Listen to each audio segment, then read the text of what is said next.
Mateo capítulo 5, verso 21 hasta el verso 26. El título de nuestra meditación en esta mañana, un llamado a la reconciliación. Vamos a repetir, reconciliación. Que dice la palabra del Señor y leemos para la gloria del Padre, del Hijo y del Espíritu Santo. Oísteis que fue dicho a los antiguos, no matarás. Cualquiera que matare será culpable de juicio. Pero yo os digo que cualquiera que se enoje contra su hermano será culpable de juicio. Y cualquiera que diga necio a su hermano será culpable ante el concilio. Y cualquiera que le diga fatuo quedará expuesto al infierno de fuego. Por tanto, si traes tu ofrenda al altar, allí te acuerdas de que tu hermano tiene algo contra ti, deja allí tu ofrenda delante del altar y anda, reconcíliate primero con tu hermano y entonces ven y presenta tu ofrenda. Ponte de acuerdo con tu adversario pronto, entre tanto que estás con él en el camino. No sea que el adversario te entregue al juez y el juez al alguacil y seas echado en la cárcel. Verso 26. De cierto te digo que no saldrás de allí hasta que pagues el último cuadrante. Vamos a darle gracias al Señor por su palabra y dispongámonos para recibir lo que Dios tiene para nosotros en esta mañana. Padre, en el nombre poderoso de Jesús, te damos gracias por tu amor y por tu bondad. Gracias te damos por esta maravillosa tu palabra, la cual pedimos que en esta hora pueda ser, Señor, escrita en lo profundo de nuestros corazones. Escrita, Señor, con letras que nadie las pueda borrar. Pedimos que nos des sabiduría y revelación en el conocimiento tuyo. Alumbra en esta hora los ojos de nuestro entendimiento. Permite, Dios, que en esta hora podamos recibir de ti. Nosotros declaramos conforme, Señor, la autoridad de tu palabra, que el reino de los cielos se establece en este sitio. Y mientras se establece tu reino, declaramos, Señor, los oídos de los sordos abiertos en el nombre de Jesús. Suelta la lengua del tartamudo. Declaramos luz para los ojos, Señor. Decimos por medio, Señor, de la autoridad de tu palabra, que todo aquel que ha venido atado, que ha venido oprimido, es libertado en el nombre de Jesús por el poder de tu palabra.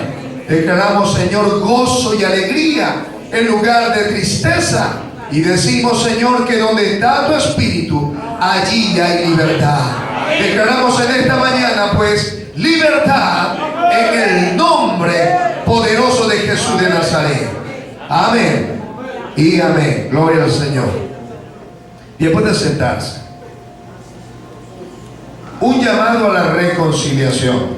Hemos estado revisando algunos pasajes del Sermón del Monte y hemos tratado de hacer una serie de disertaciones con relación a todos estos temas, los cuales culminará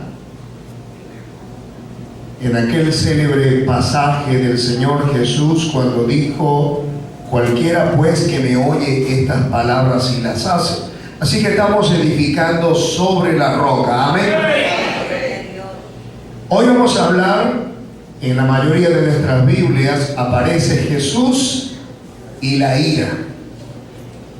Ese gusanito que casi nadie escapa de él. La ira.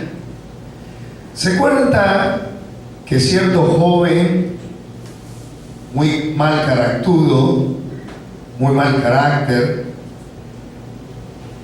tenía mucho problema para manejar precisamente esos ataques de mal carácter. Un día, el padre le dio una bolsa de clavos y le dijo que cada vez que perdiera la paciencia, debería clavar un clavo detrás de la puerta. Así que cada vez que tenía un ataque de mal carácter, pues tomaba su martillo, ponía el clavo y comenzaba a clavar. Descubrió que con el tiempo podía manejar mejor eso y estaba tan consciente de su mal carácter que llegó un momento en que pudo controlar su carácter y no tuvo necesidad de seguir clavando. Después dice la historia que el papá vio que había dejado de clavar, pero entonces ahora le dijo: mira, ahora cada vez que logres tener control más de tu carácter, pues procede a quitar los clavos. El joven lo hizo de esa manera y los días pasaron y finalmente pudo anunciarle a su papá que todos los clavos habían sido retirados de la puerta. El papá tomó de la mano a este joven y echó para atrás la puerta y vio que efectivamente todos los clavos habían sido quitados. Y le dijo el papá: has trabajado duro, hijo mío, pero mira todos los hoyos que están detrás de la puerta. Nunca más esta puerta será la misma. Cada vez que tú pierdes la paciencia, dejas exactamente cicatrices tal cual tú lo estás viendo aquí detrás de las puertas. Podemos nosotros insultar, podemos perder la paciencia, se puede desatar nuestro carácter, pero sin lugar a duda, cada acción en nuestra vida está marcando la vida de muchas personas. El Señor estaba llamando a los discípulos y a aquellos que lo oían precisamente sobre este aspecto tan importante como es la ira y el enojo. A veces nosotros creemos que las cosas son como nosotros las vemos y resulta que Dios muchas veces ve las cosas de manera distinta a como nosotros las vemos, ¿sí o no? Fíjense, por ejemplo, Samuel había sido llamado por Dios para elegir nada más y nada menos que a un rey sobre Israel. Y ya Dios había desechado a Saúl y le había dicho que fuera a la casa de Isaí.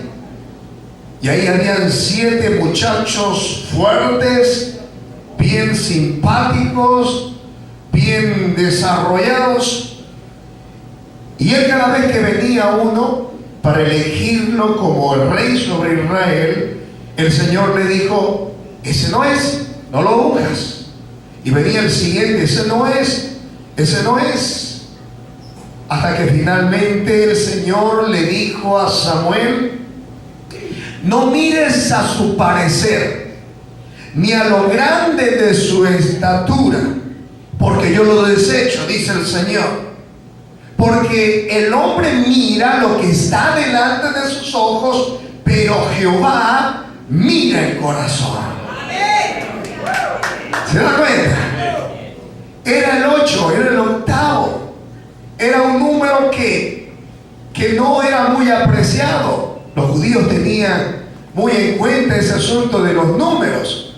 Pero el número 8 significa un nuevo orden.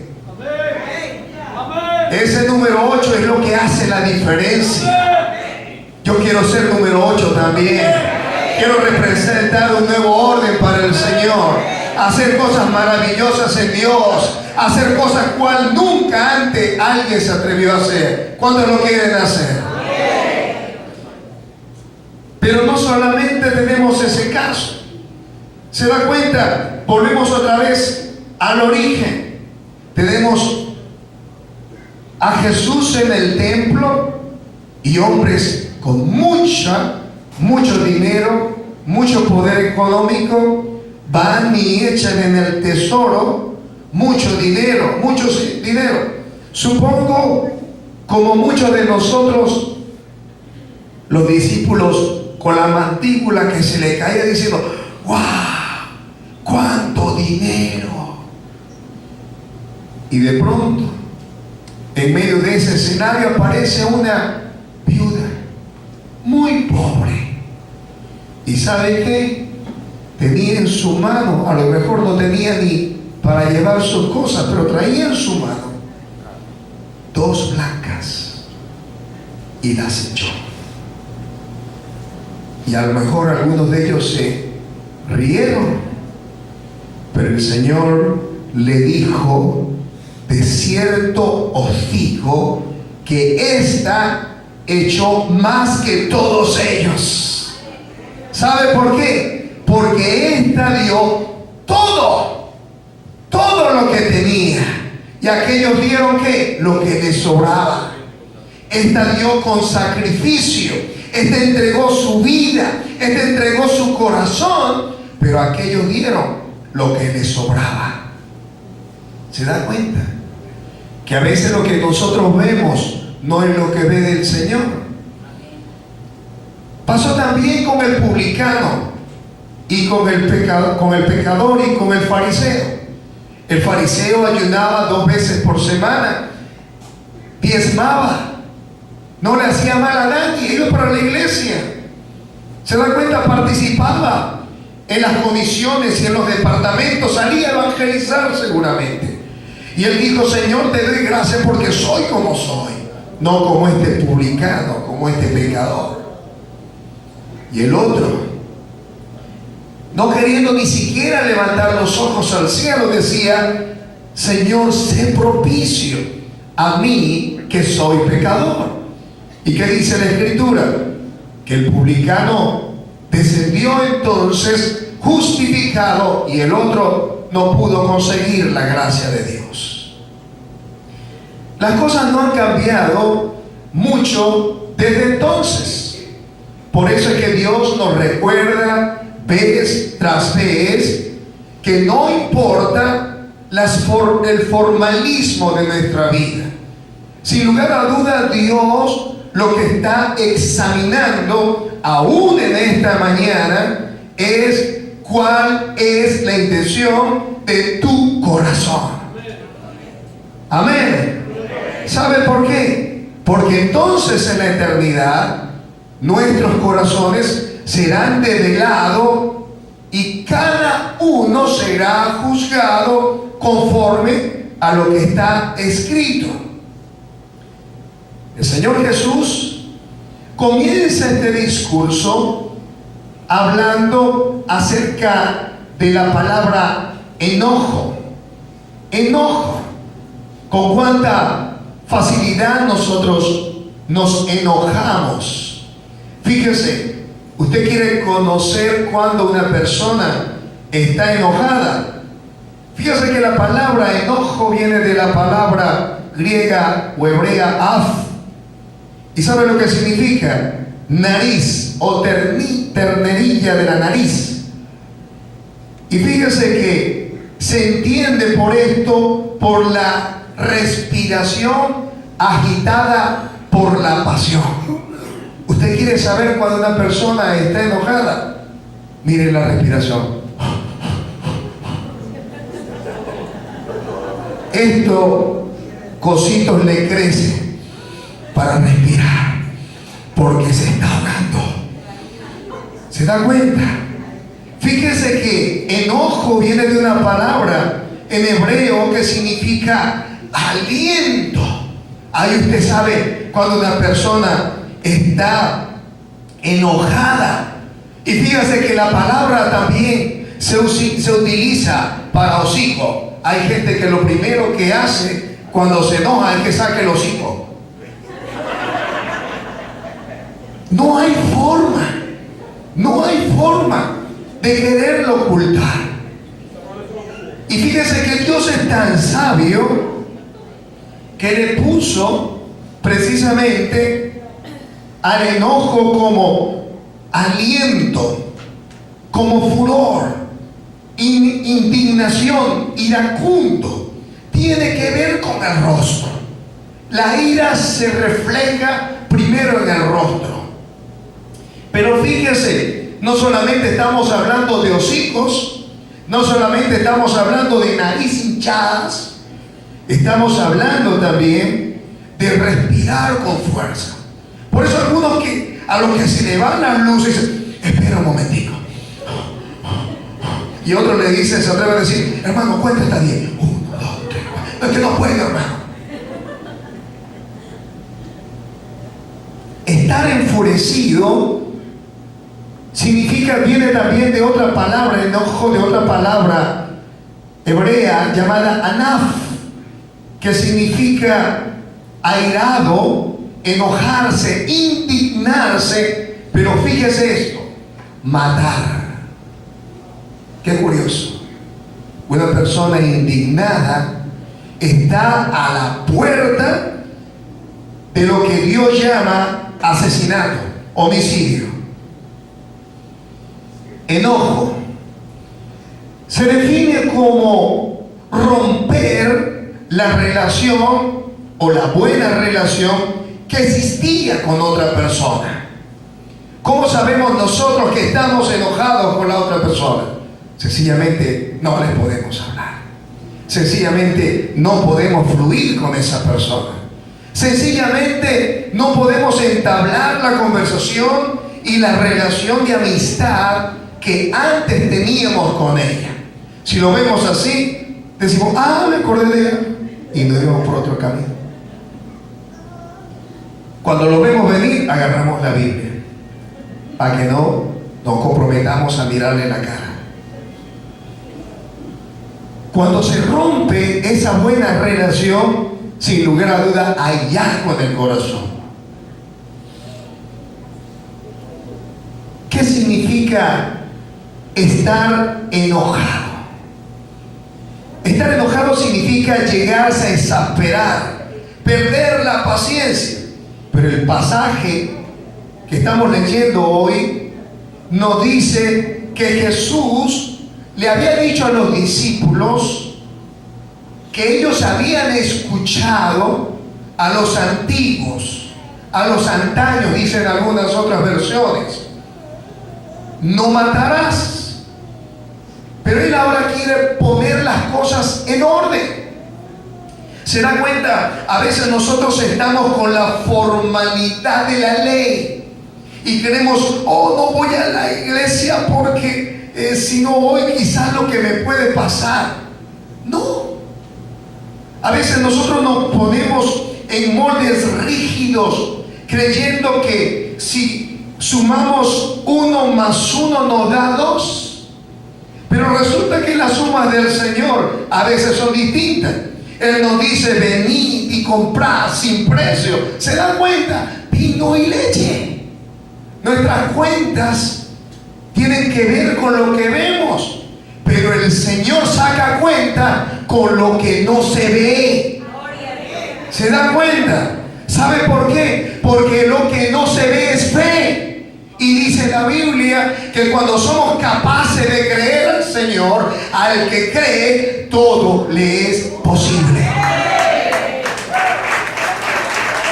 Así que el Señor quiere bendecir a aquellos que le están escuchando y le dice, oíste que fue dicho, no matarás, pero yo ahora os digo. Él está ampliando el espectro de lo que Él desea que ellos entiendan. Y Él les está diciendo, pero yo ahora os digo que cualquiera que se enoje contra su hermano será culpable. La palabra aquí enojar traduce también como ira. Por eso es que en nuestras Biblias aparece Jesús y la ira. Pero yo os digo que cualquiera que se enoje contra su hermano será culpable. Esta palabra culpable aparece 3 veces en este pasaje, curiosamente. Y fíjese, usando la misma palabra culpable, culpable y culpable, entendemos que para Dios es tan ofensivo como llamar necio, como estar enojado, llamar fatuo a su hermano. La misma palabra expuesto, después de fatuo, traduce también del griego enojar, expuesto. Fíjense lo que significa la palabra expuesto. Gloria al Señor. Significa ser susceptible, significa estar a merced o estar expuesto o ser digno o estar en una condición de recibir una pena o una imputación por algo que se ha hecho. La palabra aquí culpable y la palabra expuesto es la misma en griego, pero fíjense que en español se translitera como enojos. Fíjense qué curioso. Cuando una persona se enoja, no solamente tiene algunos problemas de orden físico, lo cual nosotros vamos a revisar ahora, sino que al mismo tiempo queda susceptible, queda expuesto, se hace culpable, es digno, queda sujeto a ser penado por nuestro Señor. Ahora, nosotros decíamos ahora que vemos las cosas distintas como Dios las ve. En Santiago capítulo 1 dice, porque la ira del hombre no obra la justicia de Dios. Hay dos iras, la ira de Dios y la ira del hombre. Nosotros nos airamos motivados por razones equivocadas, pero la ira del Señor es una ira justa, producto de la desobediencia del ser humano, producto de la idolatría, producto de volverle la espalda al Señor. Nuestras iras son bien distintas a la ira de nuestro Dios. Pero vamos a dar una pequeña mirada a todo aquello que despierta la ira en nuestro corazón. ¿Cuándo nos sentimos nosotros airados? Nos sentimos airados cuando somos traicionados, ¿sí o no? Cuando nosotros, después de haber empeñado una palabra a una persona, ella declara todo lo que nosotros dijimos. Cuando nos sentimos traicionados, nos sentimos realmente molestos. También nos sentimos airados cuando alguien nos ha ofendido, cuando alguien nos ha expuesto delante de todos, cuando hemos sido agredidos física o verbalmente o espiritualmente. Nos sentimos airados cuando hemos sido burlados, cuando hemos sido explotados por nuestros padres, por nuestras familias, por nuestro esposo, por las esposas. Nos sentimos airados cuando alguien dice algo que no es cierto y que despierta en nosotros un enojo incomparable. Somos también presas de la ira cuando estamos siendo perseguidos, cuando hemos sido comparados también con otras personas. Casi siempre ocurre en los hogares que los padres comparan a los hijos entre sí y eso despierta un resentimiento muy grande en el corazón. También nos llenamos de ira cuando no nos comprende, cuando tratamos de hacer las cosas bien y no obstante que tratamos de hacer las cosas bien, no comprenden cuáles son nuestras motivaciones. Nos airamos cuando no nos complacen o cuando no nos aprueban. Estamos permanentemente buscando que nuestros padres, nuestros amigos, nuestros familiares nos aprueben. Y cuando nos señalan, cuando nos critican, cuando nos calumnian, cuando nos persiguen, sencillamente somos presos de una ira. Pero la envidia y la rivalidad también despierta la ira. ¿Se acuerdan Caín y Abel? ¿Se acuerdan cuando este ofreció un cordero gordo de lo mejor y Caín tomó entonces del fruto de la tierra? Y dice que su corazón se ensañó. La palabra allí es se airó contra su hermano. ¿Por qué? Porque su corazón estaba lleno de envidia. ¿Se dan cuenta? La envidia despierta. Cuando dice, ¿por qué él tiene y yo no tengo? ¿Por qué él puede alcanzar y yo no? Porque a él lo buscan y a mí no. Cuando comenzamos a plantearnos todas estas preguntas, estamos a un paso de que nuestro corazón se llene de ira, de enojo y de rencor. ¿Se acuerdan de María y de Moisés? María había dicho, ¿por qué solamente? ¿Acaso le habla Dios a Moisés? Y comenzó a murmurar de su propio hermano. ¿Sabe qué dice la Escritura? Que desde la mollera de su cabeza hasta la punta de los pies, su cuerpo se llenó de lepra. ¿Y qué diremos de Usías, el rey de Israel? Quería hacer algo que Dios no lo había llamado a hacer. Quería entrar al lugar santo a ofrecer incienso y lo tomó en las manos, con todo el que era rey. Los sacerdotes le dijeron, no lo hagas. Y él se llenó de ira. ¿Y sabe qué hizo el Señor? Lo llenó de lepra. ¿Y qué diremos de Coré? Se rebeló contra lo que Dios había establecido. Quería ser sacerdote. Y en su ira amotinó todo el pueblo y fue hasta la puerta del tabernáculo. Todos conocemos la historia. La tierra se abrió y se los tragó a todos.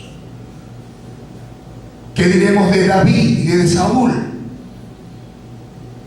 Cuando vio Saúl que el Espíritu del Señor estaba sobre David, él tomó una lanza y quería clavar a David. Quería asesinar a David. Lo persiguió y lo persiguió en procura de destruirlo. Todo eso produce la ira en el corazón. Pero ¿qué es al final el resultado de esa ira en el corazón? Número uno, comenzamos a despreciar a esa persona que nos ha hecho daño. Comenzamos a tenerlos en poco, a despreciar su vida, a despreciar todo lo que hace, a despreciar sus logros, a despreciar su familia, a despreciar cada uno de sus sueños. Y no solamente comenzamos a despreciarlos, sino que aquí llegamos al punto que nos ocupa en esta mañana. Comenzamos a proferir palabras ofensivas e hirientes. Aquí el Señor le está diciendo al pueblo que antes había escuchado que no debían matar, pero Él está hablando de algo que está en lo profundo del corazón de la persona, que es el enojo. Podemos ver algunos rastros del enojo en la cara de las personas, pero no podemos ver el corazón. Pero el Señor dice que el que se enoja y el enojo está en lo profundo del corazón, dice, ya es culpable de juicio. Las declaraciones ofensivas no son otra cosa que la expresión de ese enojo, porque esto es como una escalera que lleva un paso a otro paso y a otro paso. Una persona enojada es capaz de decirle a otra persona necia, o puede también llamarle fatuo. ¿Qué es la palabra necedad o fatuidad? Yo quiero leerles a ustedes la versión del Nuevo Testamento en versión textual hebraica, y fíjense cómo lo dice esta versión. Pero os digo que esto significa algo más profundo. Es decir, El Señor le está diciendo a la gente que le está escuchando que no se trata meramente de decir necio, tonto o bobo. No, es algo más profundo. Tiene que ver con las profundidades del corazón. No tiene que ver meramente con las palabras. ¿Sabe por qué? Porque una palabra que es válida en este país puede no ser válida en otro país, ¿sí o no? Las palabras que tienen fuerza en este tiempo puede que no tengan fuerza en un tiempo futuro.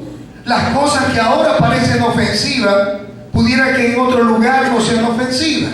Pero quiero leerles cómo dice esta traducción. Dice el Señor Jesús: pero os digo esto, que esto significa algo más profundo. Diga algo más profundo. Mire, es algo más profundo porque tiene que ver con el corazón. Que cualquiera que se llene de ira,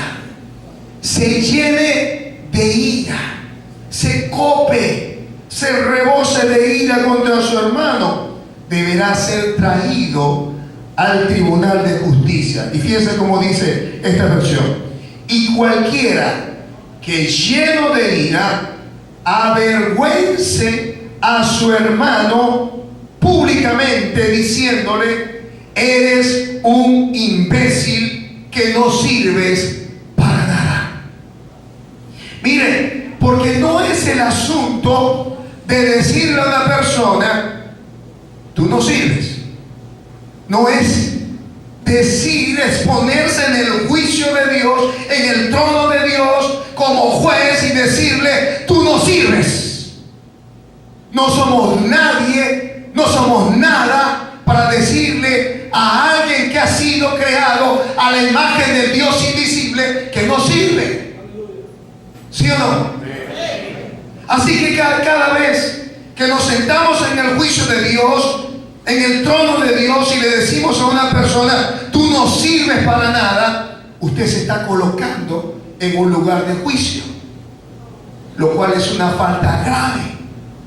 Le está diciendo a la otra persona: necia, no tienes nada en la cabeza, no hay nada dentro de ti. ¿Acaso somos nosotros capaces de ver lo que hay en el corazón? No podemos hacerlo. Pero fíjense cómo dice esta traducción a la palabra fato: y cualquiera que le diga a su hermano estúpido, desgraciado, automáticamente se hace culpable y merece ser echado al basurero de fuego. ¿Sabe cuál era ese basurero de fuego? En la parte sur de Jerusalén había una depresión, y en ese lugar era el Jena, lo que llamaban el Jena, que era el valle de Hinnom, o el valle del niño, del hijo, donde el pueblo de Israel, en los tiempos que había idolatría, tomaban a los hijos y los sacrificaban. Ese era el lugar del culto a lo satánico y a lo diabólico. Para los tiempos de Jesús, eso fue convertido en un gran muladar, en un basurero. Todo el pueblo de Israel entonces tomaba todas sus basuras y las echaban allí. Ahí echaban las inmundicias, los animales muertos, los criminales que habían sido sentenciados eran puestos en ese lugar. Había un fuego permanente que subía hacia el cielo. Y lo que está el Señor diciendo es, comparando eso como el infierno, que así como ese fuego habrá de arder por siempre, y que todo lo que habría de estar allí sería lo inmundo, lo sucio y lo que no servía, y la basura. Todo aquel que se atreva a juzgar o a ponerse en el trono de Dios, le espera ese lugar.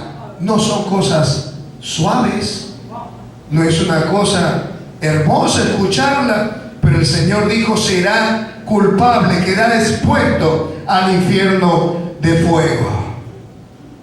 No solamente declaramos palabras ofensivas, porque no es decir, ¿verdad?, ladrón, porque podemos decirle ladrón de otra manera.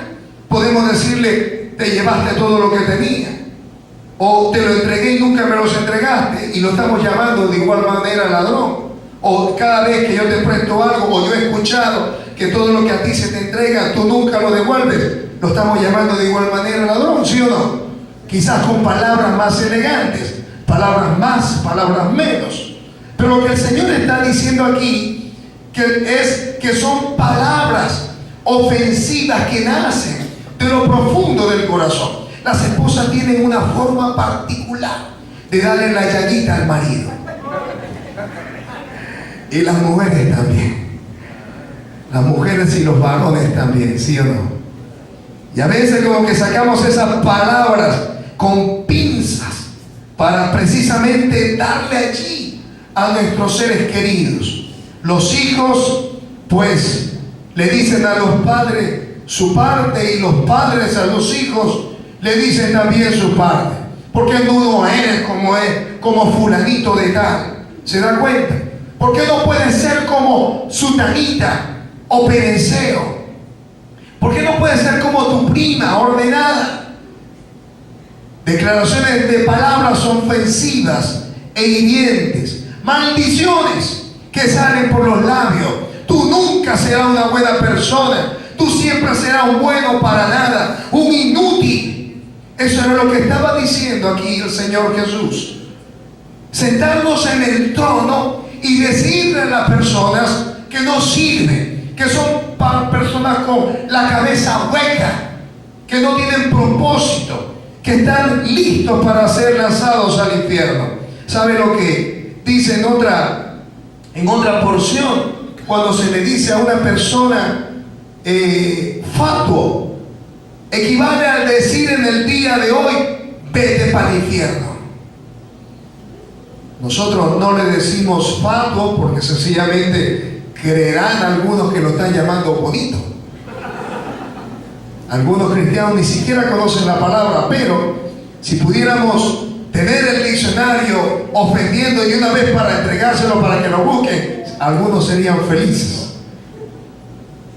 Pero fíjense también lo que trae como resultado ese enojo y esa ira en el corazón.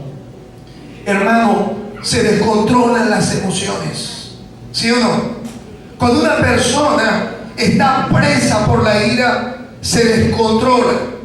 ¿Sabe qué dice Proverbios 29:11? Que el necio da rienda suelta a toda su ira. Es como un caballo desbocado que empieza a hablar, empieza a maldecir, empieza a decir no y ahora no, y empieza todo a revolcarlo. El necio da rienda suelta a toda su ira. Es como si que agarráramos un caballo y entonces en vez de meterle las espuelas, le metiéramos 5 clavos así. ¿Quién para ese animal? ¿Quién para ese animal suelto dentro de nosotros mismos? Además de eso, se despierta en nosotros cuando agarramos una calentera. Se despierta en nosotros el deseo de la venganza. ¿Sabe qué dice Proverbios 29:22? Que Romanos 12:19 dice: no venguéis vosotros mismos, amados míos, sino dejad lugar a la ira de Dios. No puede levantarse las dos iras al mismo tiempo. O es la ira de Dios o es la ira nuestra. Lo que quiere decir es que si no dejamos la ira de Dios, nos quedamos con nuestra ira y vamos a tener entonces el deseo de vengarnos a nosotros mismos. Pero el apóstol Pablo nos dice que no nos debemos vengar nosotros mismos, sino que debemos dejar la ira ¿a quién? ¿A quién? A Dios, porque escrito está: mía es la venganza. Cuando usted toma por su propia mano la ira y la venganza, Dios entonces tiene que dar un paso atrás y decir: no puedo hacer nada por ti. Mientras que nosotros dejamos al Señor todas nuestras cargas, el Señor dice: esa es mi prerrogativa, esa es mi gloria. Así que tú te quedas tranquilo, nos dice el Señor, y yo lo voy a hacer por ti. Porque aquel que se levante contra ti se va a levantar contra mí. Aquel que se constituya en tu enemigo será mi enemigo. Y si ha de venir uno por un camino, yo habré de esparcirlo por 7. ¿Se da cuenta? Mire la venganza, yo pagaré. Así que si tu enemigo tuviere hambre, dale de comer. Si tuviere sed, dale de beber. Pues haciendo esto, agua de fuegos pondrá sobre sus cabezas. No sea vencido de lo malo, sino vence con el bien el mal. La ira también promueve las peleas y las contiendas. Dice Proverbios 29:22 que el hombre iracundo promueve contiendas. ¿Qué significa eso? Mira, ¿sabe lo que es promover? Significa ser empresario. ¿Sabe? Uno puede promover un negocio. Cuando una persona es iracunda, ¿sabe? Su negocio es promover peleas.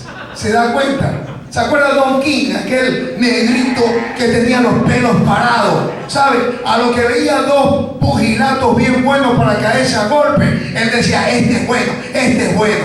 Mire, hermano, hay gente que lo que hace es promover peleas. Oh, y te dijiste decir de esa manera. Ah, yo no me dejo decir así. Ah, si me conociera. Ah, porque el mono sabe de qué rama se va a agarrar. ¿Se da cuenta?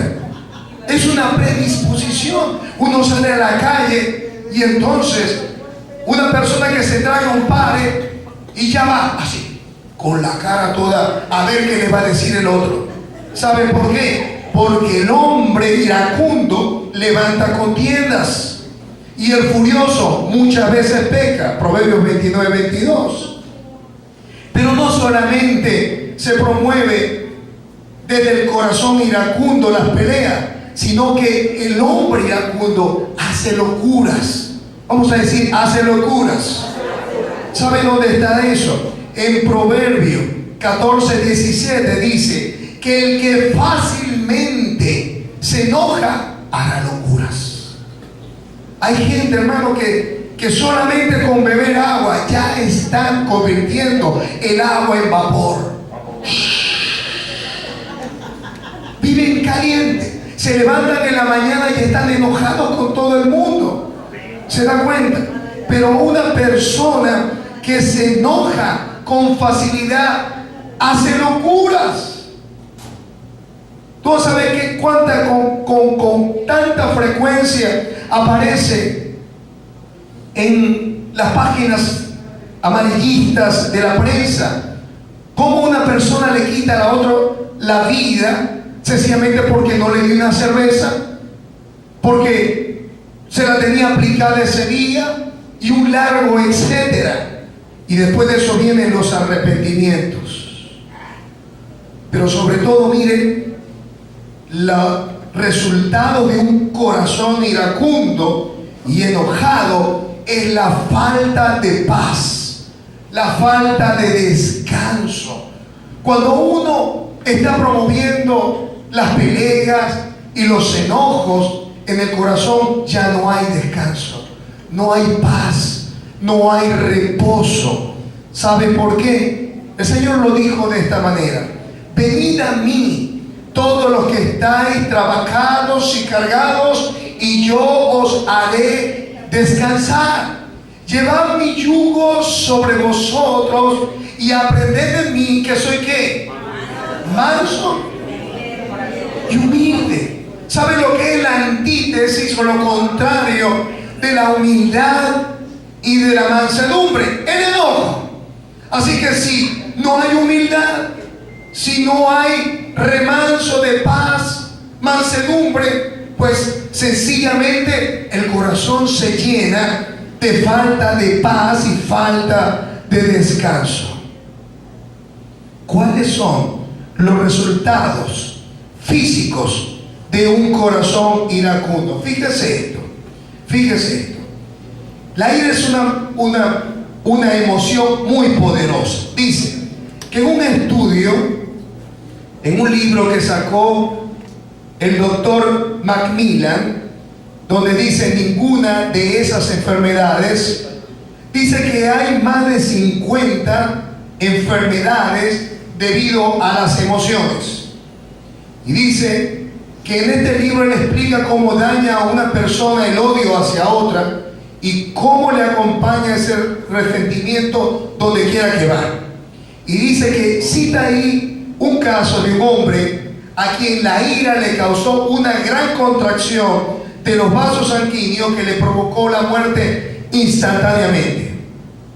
Y fíjense, la ira puede producir hipertensión y causar desde dolores de cabeza hasta un derrame cerebral o una trombosis de la coronaria, es decir, un ataque al corazón. El sistema gastrointestinal se afecta y la persona puede experimentar dificultades para tragar, fatiga, vómitos, úlceras en el estómago, estreñimiento. No vamos a hablar de eso. Pero también diarreas. Puede también presentarse problemas respiratorios como el asma. La ira reprimida es una de las principales causas de glaucoma, es decir, pérdida de la visión. También pueden presentarla a los que tienen la ira reprimida, altos niveles de ira. Dice que estos se privan a sí mismos del sueño que necesitan. Estas personas iracundas tienen problemas para dormir. Inclusive las personas iracundas sufren más accidentes que las personas promedio. También estas personas son más serias debido al odio. ¿Se dan cuenta? Una persona que odia, una persona que está llena de ira, una persona que está en esa condición, le cuesta sonreír. Así que hay que sonreír. Sonría, Cristo le ama. Sonría, Cristo le ama. Pegue los dientes y comience a fluir con el Señor. La ira también causa problemas emocionales, la depresión, por ejemplo. Una persona deprimida es más propensa a aislarse, a no compartir con otras personas. La ira provoca también el deseo de suicidio, deseo de estar irritado, de dañar, destruir. Hermano, podemos amanecer aquí y hablar de todo lo que produce la ira, pero también tiene efectos materiales. ¿Sabía eso? Fíjense lo que dice el libro de Job. Job 5, verso 2 dice: es cierto que al necio lo mata la ira. Eso está allí, hermano. No peleen conmigo. Yo lo que he hecho es leer la escritura. Al necio lo mata la ira. ¿Cuántos quieren morir? Yo quiero vivir, así que sonríe, Cristo le ama. Job decía que al necio lo mata la ira. Pero Proverbios 19 dice que el de grande ira llevará la pena. Fíjese qué curioso es esto. Llevará la pena. ¿Sabe lo que significa pena? Viene del hebreo onech, que significa multa. Y algunas versiones lo llaman como confiscación de bienes materiales. ¿Sabe qué significa esto? Significa que es una imposición monetaria. ¿Sabe lo que significa? Una persona iracunda es alguien que siempre está pagando un precio en moneda. ¿Qué significa eso? Significa que la prosperidad se para. Significa que esa persona pierde oportunidades de trabajo. Significa que esa persona pierde oportunidades de relacionarse. Significa que esa persona no goza del favor de Dios y por tanto hay una imposición monetaria. Hay una confiscación de sus bienes. ¿Sabe por qué? Porque una persona con ira es una persona que hace locuras. Amén. Pero sobre todo, y es lo que nos ocupa, ya con esto vamos a terminar, la práctica cristiana pierde su valor. ¿Usted sabe por qué? Porque el Señor lo dijo de esta manera. Por tanto es una conclusión de lo que está diciendo anteriormente. Por tanto, si traes tu ofrenda al altar y allí te acuerdas que tu hermano tiene algo contra ti, ¿qué dice? Haz las ofrendas, haz el sacrificio. La palabra ofrenda no es la palabra misma para sacrificio. En el sacrificio uno expía el pecado, pero en la ofrenda uno mantiene la comunión con su Señor. Es decir, cuando nosotros traemos la ofrenda a Dios, es el resultado de estar agradecido al Señor por su favor. Y lo que queremos decirle con esa ofrenda a Dios es: necesito seguir en esta comunión contigo, Padre. Así que el Señor le está diciendo: mira, tu comunión conmigo en este momento no puede continuar. Yo necesito que tú dejes esto aquí, ahora, y te devuelvas y te reconcilies con tu hermano. ¿Sabe lo que significa reconciliar? Significa cambiar completamente. No es solamente decir, perdóname. No es solamente decir, me sentí mal. No significa solamente decir, bueno, los dos nos equivocamos, pero es que mira, tú eres bien fregado. No. Reconciliar viene de una palabra en griego llamada dialaxo, que significa cambiar completamente. Decíamos al principio que cuando uno se enoja, rompe la buena relación. Lo que significa reconciliar entonces es restablecer la buena relación. Reconciliarse significa volver a restablecer la hermandad, volver a restablecer la amistad. Ser reconciliado significa conciliar. Deja allí tu ofrenda delante del altar y anda y reconcíliate primero con tu hermano. Y entonces ven y presenta tu ofrenda. Verso 25, ponte de acuerdo con tu adversario que pronto. ¿Sabe lo que significa pronto? Significa en breve, sin demora, súbitamente, prestamente, a prisa, por sorpresa. ¿Se da cuenta? Aquí no hay que ponerse a pensar, bueno, y si de pronto me sale con 3 piedras. ¿Se da cuenta? Y si de pronto no me recibe. No, el Señor nos dice, hazlo ya, súbitamente, levántate sin demora, pronto. ¿Por qué? Porque estamos en el camino. No sabemos si nos vamos a morir, si se va a morir la otra persona, o si de pronto el Señor nos llama a todos para hacer cielo, tierra y nueva tierra y nuevos cielos. No lo sabemos. Él le dijo pronto, en tanto que hay tiempo.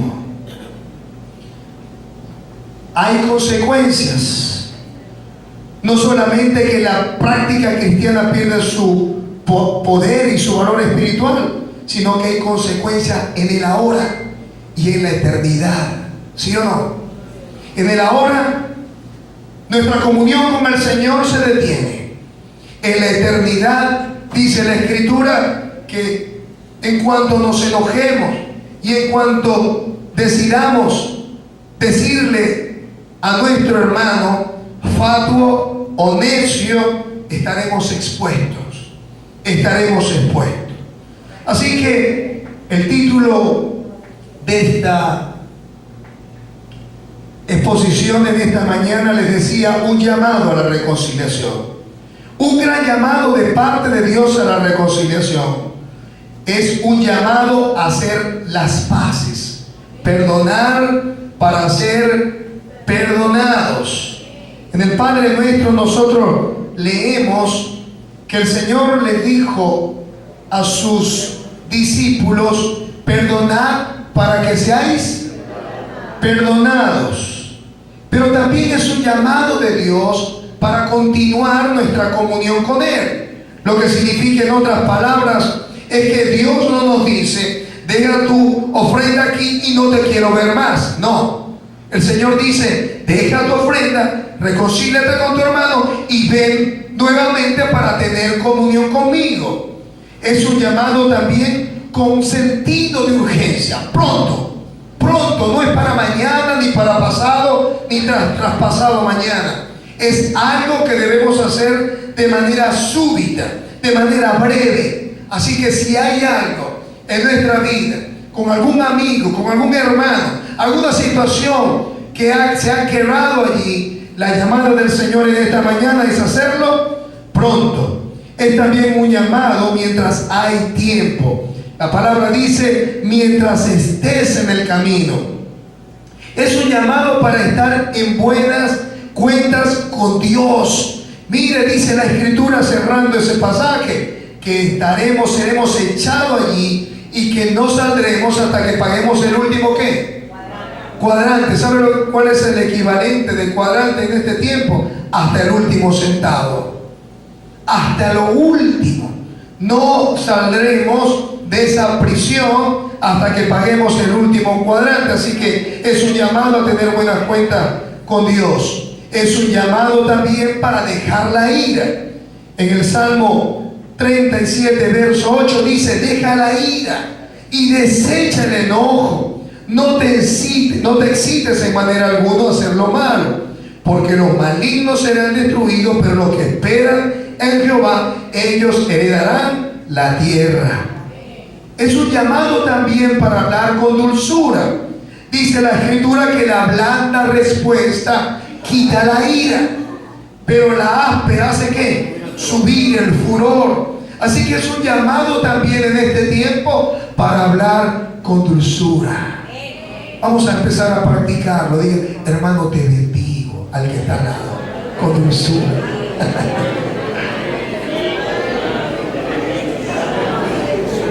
Es un llamado también al perdón y al amor. Efesios 4:31 dice que debe quitarse de nosotros toda amargura, enojo, ira, gritería y maledicencia y toda malicia. Fíjense que esto es una secuencia. La amargura trae enojo, el enojo trae ira, la ira trae gritería. Las griterías pueden degenerar en maldiciones y después todo serie de mal. Dice: antes bien, sé benigno, misericordioso, perdonándoos unos a otros como también Dios os perdonó en Cristo. Y por último, es un llamado a rendirnos completamente al Señor. Gloria al Señor. Este es un tiempo que necesitamos rendirnos al Señor. Si alguno está cansado, si alguno está agobiado, dice el Señor: venid a mí todos los que estáis trabajados y cargados, y yo os haré descansar. Nosotros usamos este pasaje para la gente del mundo, pero resulta que esto fue dicho para los discípulos, los que le estaban escuchando, los que le seguían.